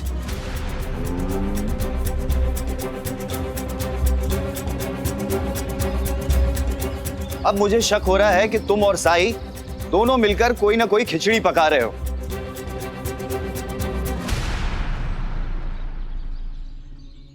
भाऊ वो देखो ना, लोग आकर हमारी शाम के पेड़ के नीचे छांव में बैठ जाते। ऊपर से मैंने लोगों को देखा है कि वो जमीन पर नीचे गिरे हुए आमों को भी खा लेते, जबकि आपने ही कहा था ना कि वो नीचे का पूरा हिस्सा मेरा है, तो वो आम भी मेरे ही थे ना, है ना भाऊ? इसलिए मैं पेड़ के नीचे कांटों की बाड़ लगा रहा हूं ताकि कोई आ ना सके। अब अकेले मुझसे नहीं होता, तो इस काम में साई मेरी मदद कर रहे हैं। अरे मूर्ख, अगर नीचे तू कांटों की बाड़ बिछा देगा तो मैं पेड़ पर चढ़ूंगा कैसे? पर चंद्रेश तो अपने हिस्से में बाड़ बिछा रहा है। आपने इसे पेड़ के नीचे का हिस्सा दिया है ना, तो अपने हिस्से में कुछ भी करने के लिए ये स्वतंत्र है। मुझे समझ में आ गया चंद्रेश, तू ये क्या कर रहा है। कल से देख रहा हूं कि तू मुझे परेशान किए जा रहा है। तेरी मूर्खता के कारण बीती रात मैं चैन से सो नहीं पाया, क्योंकि तूने कंबल साई को धोने के लिए दे दिया था, और फिर घर में दुधारू गाय के होते हुए भी मुझे बाहर से दूध खरीद के लाना पड़ा, क्योंकि तूने गाय को ठीक ढंग से चारा नहीं खिलाया। एक तो वैसे ही आमदनी कम है, और ऊपर से तू गरीबी में मेरा आटा गीला करने पे तुला हुआ है। अब ये बाड़ बिछाने का नया फितूर चढ़ गया है। अंधा नहीं हूं मैं, सब कुछ दिख रहा है। अपने बड़े भाई को परेशान करते हुए शर्म कैसे नहीं आई तुझे? एक मैं ही तो परिवार हूं तेरा, और तू ऐसा तो कोई अपने दुश्मनों के साथ भी नहीं करता। और साई, आप भी चंद्रेश की इन हरकतों में उसका साथ दे रहे हैं। जिसका डर था वही हुआ ना साई। हो गए ना भाव नाराज। परिवार के नाम पर कुल मिलाकर भाव ही तो है। मैं तो बस इतना चाहता था साई, बाबा जो छोड़कर गए उसमें मुझे बराबर का हिस्सा मिला है। लेकिन अगर भाव से संबंध बिगाड़कर मुझे कुछ मिलता है तो मुझे कुछ नहीं चाहिए। मुझे भाव के सिवा कुछ नहीं चाहिए। भाव चाहे तो सब रख ले, मुझे बस इनका आशीर्वाद चाहिए। खुद ही देख लो मोहित, इतना सब कुछ हो जाने के बाद भी चंद्रेश तुम्हारे बारे में सोच रहा है। इससे 10 साल बड़े हो तुम, फिर भी इसे तुम्हारी फिक्र है। तुम्हें बुरा ना लगे इसलिए आज तक चंद्रेश ने तुम्हें इस बारे में नहीं बताया कि तुम्हारे द्वारा किए गए बंटवारे से ये कितना नाखुश है, कितना परेशान है। तुम इसकी परेशानी का अंदाजा इस बात से लगा सकते हो कि कंबल के बिना तुम एक रात भी सो नहीं सके, और कंबल के बिना इसने ऐसी कई रातें बिताई हैं। इसने कभी तुम्हें बताया ही नहीं कि गाय के लिए चारा खरीद लेने के बाद इसके पास इतने पैसे रह ही नहीं जाते थे कि ये अपने लिए थोड़ा सा दूध खरीद सके। और अगर इसे तुम्हारी फिक्र नहीं होती तो ये सुबह शाम इस आम के पेड़ में पानी नहीं देता,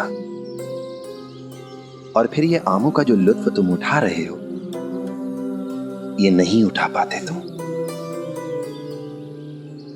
अब जबकि तुम इसकी करनी से परेशान हो तो इसे बुरा भला कह रहे हो, कोस रहे हो, इसे दुश्मन कह रहे हो। पर देखो अपने छोटे भाई को, जबकि इसे अन्याय का विरोध करना चाहिए, नाइंसाफी के खिलाफ आवाज उठानी चाहिए, तब भी ये अपना सब कुछ तुम्हें दे देना चाहता है, सिर्फ इसलिए कि अपने बड़े भाई का प्यार पा सके, उसका आशीर्वाद पा सके। चंद्रेश तुम्हारा छोटा भाई है, तुम्हें उसका ख्याल रखना चाहिए, उसका समर्थन करना चाहिए।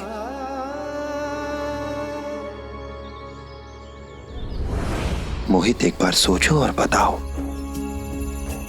क्या तुम्हारे बाबा की आत्मा ये सोचकर खुश होगी कि तुमने उनकी इच्छा का उपयोग अपने फायदे के लिए किया है?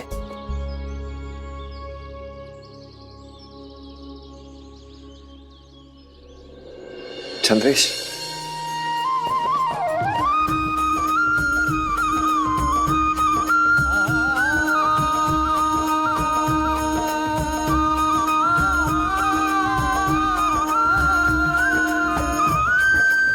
मुझे माफ कर देना मेरे भाई। मुझे तुझे समझने में गलती हो गई, मुझे माफ कर दे। साईं, जब बाबा हमें इस दुनिया में अकेला छोड़ के चले गए तो मैं बहुत डर सा गया था। मुझे बहुत गुस्सा भी आया। मुझे ऐसा लगने लगा कि दुनिया में कोई किसी का साथ नहीं देता। इसीलिए मुझे अपने बारे में सोचना चाहिए, अपने हित को सबसे ऊपर रखना चाहिए। उसके बाद से ही मैं चंद्रेश की उपेक्षा करने लगा और मैं स्वार्थी होता गया, जबकि चंद्रेश ने लाख दुख सहकर भी उफ तक नहीं की।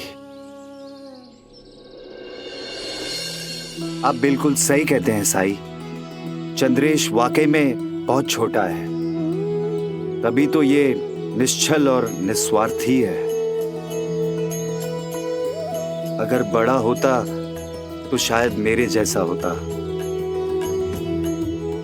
शुक्रिया साई, मुझे सही राह दिखाने के लिए, मुझे मेरे कर्तव्य का बोध कराने के लिए। मैं तो सिर्फ जरिया हूं,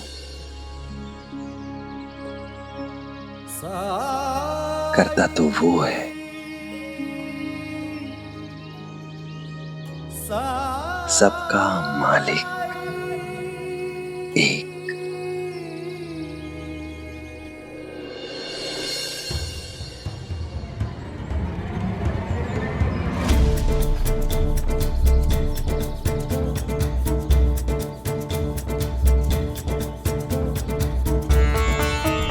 मुझे तो ये पोंगा पंडित लगता है जो सिर्फ शेकी भगाता है, कुछ आता जाता नहीं है इसे। थोड़ा इधर से उधर हुआ तो भगवान की दुहाई देता है कि भगवान इन सब गांव वालों को श्राप दे देंगे। और जब तू गलती करे तो उसका क्या? क्या भगवान ने पुजारियों को छूट दे रखी है?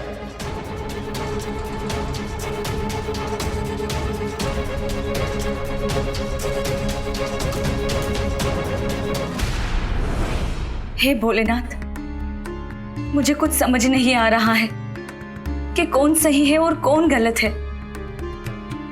क्या साईं सही थे या मेरे पति सही है? भगवान मुझे संकेत दीजिए।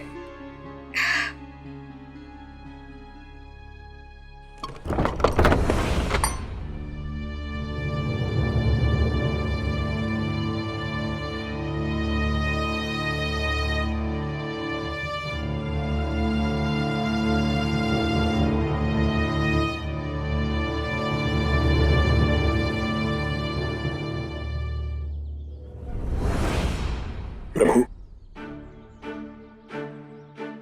आज मुझसे बहुत बड़ा पाप हो गया। आपका ये परम भक्त पापी बन गया है प्रभु। मुझे निश्चित ही नरकवास होगा। मैंने आजीवन आपकी तपस्या की, सेवा की। मुझे नरकवास होने से बचाइए प्रभु। मुझे प्रायश्चित करने का एक अवसर दीजिए। बताइए मैं ऐसा क्या करूं जिससे मुझे पाप से मुक्ति मिल जाए,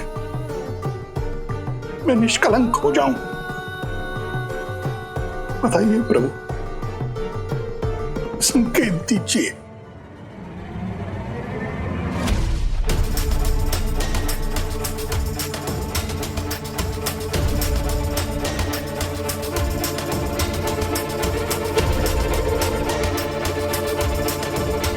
मुझे समझ आ गया है मुझे क्या करना है प्रभु।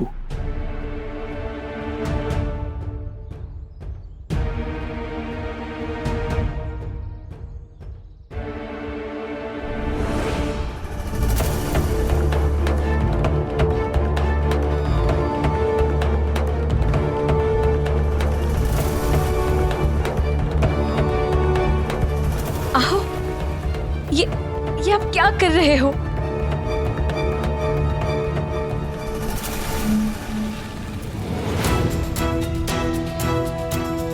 सुनंदा, मुझे मत रोको।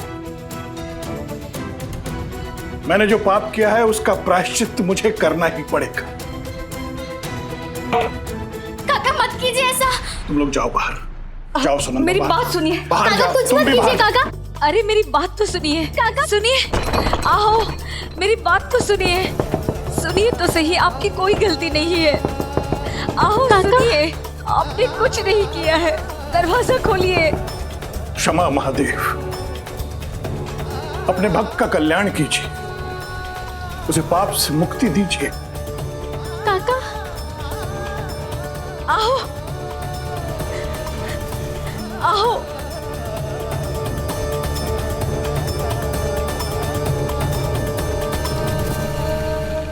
मेरी बात सुनिए, आपने कुछ नहीं किया।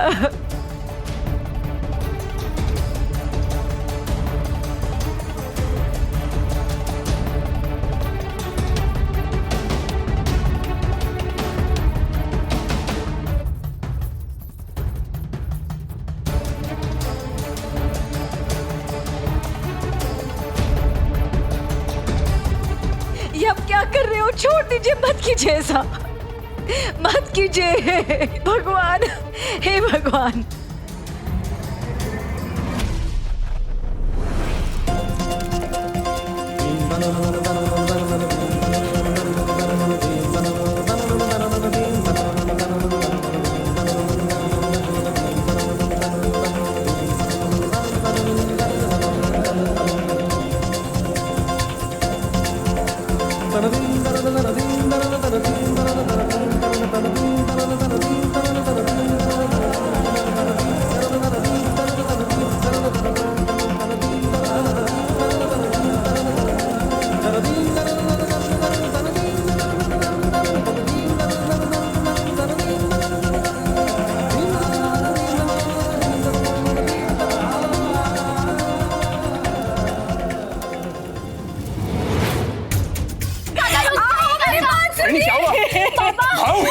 ये क्या कर रहे हैं आप? आपका हाथ चल जाएगा, मत कीजिए। हे भगवान। दरवाजा खोलिए। भाऊ भाऊ भाऊ से फेंकिए। हे भगवान। काका रुक जाइए। आपका हाथ जल जाएगा भाऊ। भाऊ काका मत कीजिए, काका रुकिए। भाऊ भाऊ ऐसा मत करिए। वहीनी काकी काकी काकी वहीनी क्या हुआ? काकी भाऊ भाऊ कुछ कीजिए ना। हाँ वहीनी।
प्रभु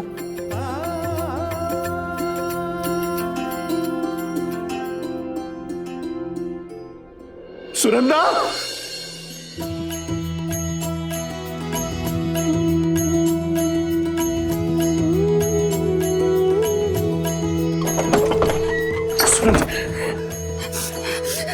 देखो सुनंदा, चमत्कार, अद्भुत, अविश्वसनीय।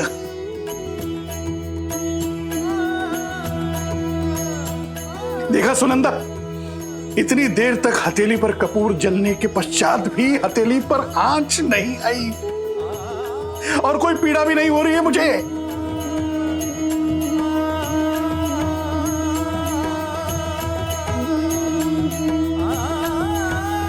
सुनंदा, भगवान ने मेरा प्रायश्चित स्वीकार कर लिया, मुझे क्षमा कर दिया। महाराजा मैं पाप मुक्त हो गया।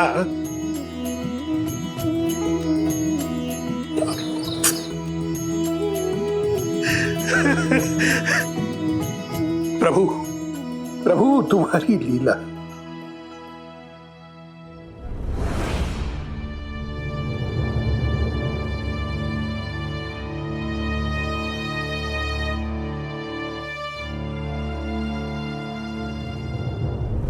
धन्यवाद भोलेनाथ, आपसे संकेत मांगा था मैंने और आपने दे दिया। जिस चमत्कार की बात मेरे पति कर रहे हैं वो ये सिद्ध करता है कि वो गलत नहीं है। अगर आप उन्हें गलत नहीं समझते तो मैं कौन होती हूँ? मेरे पति पहले भी सही थे और आज भी सही है। और हाँ साईं, आप गलत थे।